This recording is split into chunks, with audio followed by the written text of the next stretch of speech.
사흘 만에 요셉이 그들에게 이르되 나는 하나님을 경외하노니 너희는 이같이 하여 생명을 보전하라. 너희가 확실한 자들이면 너희 형제 중 한 사람만 그 옥에 갇히게 하고 너희는 곡식을 가지고 가서 너희 집안의 굶주림을 구하고 너희 막내 아우를 내게로 데리고 오라. 그러면 너희 말이 진실함이 되고 너희가 죽지 아니하리라 하니 그들이 그대로 하니라.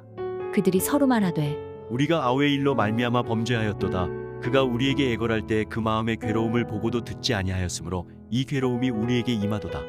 르우벤이 그들에게 대답하여 이르되 내가 너희에게 그 아이에 대하여 죄를 짓지 말라고 하지 아니하였더냐. 그래도 너희가 듣지 아니하였느니라. 그러므로 그의 핏값을 치르게 되었도다 하니 그들 사이에 통역을 세웠으므로 그들은 요셉이 듣는 줄을 알지 못하였더라. 요셉이 그들을 떠나가서 울고 다시 돌아와서 그들과 말하다가 그들 중에서 시므온을 끌어내어 그들의 눈앞에서 결박하고 명하여 곡물을 그 그릇에 채우게 하고 각 사람의 돈은 그의 자루에 도로 넣게 하고 또 길 양식을 그들에게 주게 하니 그대로 행하였더라. 11월 2일 수요일 새벽 말씀 큐티를 시작하겠습니다.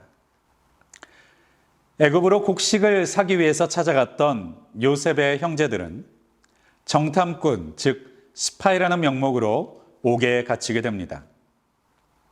이는 총리였던 요셉이 자신을 죽이려고 했던, 그리고 노예로 팔았던 형제들이 자신을 향해 어떤 마음을 가지고 있는지, 그리고 만나지 못한 자신의 아우 베냐민을 향해서 어떠한 심정을 가지고 있는지를 알아보기 위한 요셉의 계책이었습니다.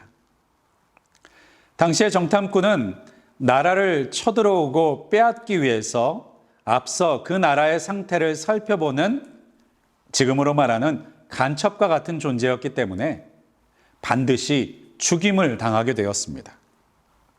요셉의 형제들은 갇혀 있었던 3일이라는 시간 동안 죽음의 공포를 느끼며 애굽의 차가운 감옥 가운데서 머물고 있게 되었을 것입니다. 그 차가운 감옥 안에서 요셉의 형제들은 자신들의 인생과 삶을 돌아보는 경험을 했던 것 같습니다. 무엇보다도 이 어려운 고난과 생각지 못한 불행 앞에서 그들은 자신들의 허물을, 자신들의 죄악을 돌아보는 기회로 삼았던 것입니다. 이처럼 우리의 인생 가운데서도 어려움과 고난이 닥쳐올 때가 있습니다. 그러한 때 우리는 우리 자신의 죄악과 하나님 앞에서의 허물을 생각해 보게 될 때가 있죠. 그 허물을 우리 하나님께 가지고 나와 회개할 때 우리는 우리의 죄악과 허물을 해결할 뿐만 아니라 우리의 죄악의 담을 넘어 찾아와 주시는 하나님을 통해서 인생과 삶의 열려짐을, 형통함을 경험하게 될 것입니다. 특별히 오늘 본문에 있는 말씀 가운데서는 요셉의 형제들이 자신이 노예로 팔았던 요셉에 대한 죄악을 생각해내게 됩니다.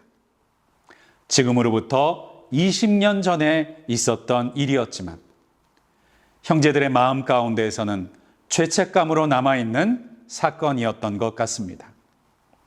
자신의 아버지를 비롯해 아무에게도 말할 수 없는 자신들의 범죄함. 10명의 형제들은 똘똘 뭉쳐 그 사실을 무덤에까지 가지고 가겠다고 결심하고 있었을 것입니다. 그런데 이제 그 10명의 형제들이 다 한 곳에서 죽임을 당할 수밖에 없다는 위기 가운데 있게 되자 그들은 자신들이 요셉에게 행했던 잘못을 다시 한번 돌이키며 그리고 후회하는 시간을 갖게 됩니다. 사랑하는 여러분, 인과응보라는 말이 있죠. 이것은 물론 불교 용어이기는 합니다. 바로 자신이 심은 것을 자신이 거두게 된다라는 것인데 이 말씀은 성경에도 동일하게 있죠.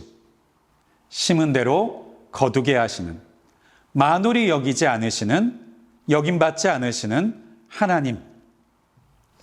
오늘도 하나님께서는 우리가 심은 것을 거두게 하십니다. 그런데 우리에게는 심은 것을 거두게 하시는 것만으로 살아갈 수가 없습니다. 왜냐하면 우리 마음 가운데는 죄악이, 그리고 하나님을 신뢰하지 못하는 불순종과 불신앙들이 하나님 앞에 온전치 못한 것들을 심어 나아갈 때가 있기 때문입니다. 우리에게 심겨진 죄의 결과, 우리에게 심겨져 있는 허물의 결과들을 우리가 다 짊어지고 살기엔 우리는 너무나도 벅찬 인생이 아닙니까? 그러한 우리에게 우리 하나님께서는 십자가 달려 죽으신 예수 그리스도를 통해서 우리의 모든 죄악을 구속해 주셨습니다.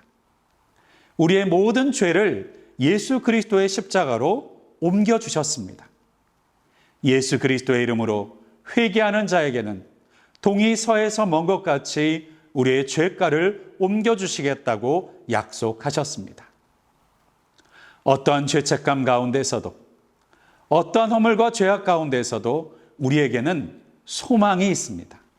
그것은 하나님께 우리의 죄악을 가지고 나와 예수 그리스도의 보혈로 우리의 모든 죄를 씻는 것입니다. 그러한 때 우리는 우리의 죄악과 허물과 약함에도 불구하고 하나님의 자녀답게, 하나님의 자녀로서 그 권세와 은혜를 누릴 수 있는 축복을 얻게 되는 줄을 믿습니다.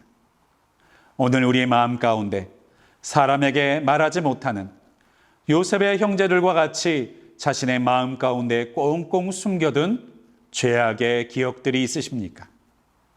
그 기억을 우리 주님 앞에, 주님의 십자가 밑에 가지고 나오실 수 있기를 주님의 이름으로 축원드립니다. 주님 앞에서 그 죄악을 도말하여 주시고 우리를 의롭다 여겨주시는 하나님께서는 우리가 가지고 있는, 우리가 머물러 있는 죄책의 자리에서, 정죄의 자리에서 구속의 자리로, 평안의 자리로, 용서의 자리로 우리를 이끌어 주신다는 사실을 저와 여러분이 꼭 신뢰하고 의지하실 수 있기를 주님의 이름으로 간절히 축원드립니다.